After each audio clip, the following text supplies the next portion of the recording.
প্রচণ্ড শীত। ঢাকাতে 13.5 ডিগ্রি সেলসিয়াস তাপমাত্রা। সকালে ছিল 19.5 ডিগ্রি সেলসিয়াস। নিচে নামতে নামতে এখন তাপমাত্রা হয়েছে 13.5 ডিগ্রি সেলসিয়াস। প্রচণ্ড ঠান্ডা আর ঠান্ডা বাতাস। হ্যাঁ, আসলে বিভিন্ন জায়গায় আগুন করা হয়েছে। তো এই শীতে যারা বয়স্ক মুরব্বী যারা আছে, বয়স্ক লোক যারা আছে, শিশুরা, তাদের কিন্তু কষ্ট হচ্ছে। আর যারা কাজ করে, হ্যাঁ, যাদের এই শীতের মধ্যে, এই ঠান্ডার মধ্যে যাদের বাইরে কাজ করতে হয়, তাদেরও কিন্তু অনেক কষ্ট হচ্ছে।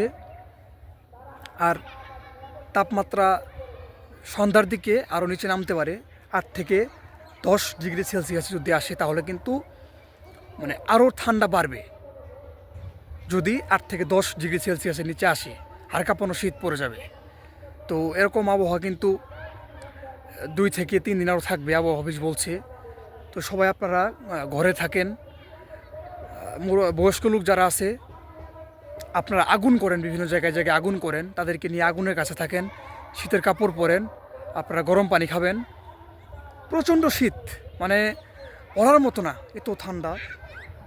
তো খুবই কষ্ট হয়ে যাচ্ছে অনেক মানুষের টিকে থাকা এই ঠান্ডায়। আর অনেকে কিন্তু লেপ গায়ে দিয়ে ঘুমাচ্ছে।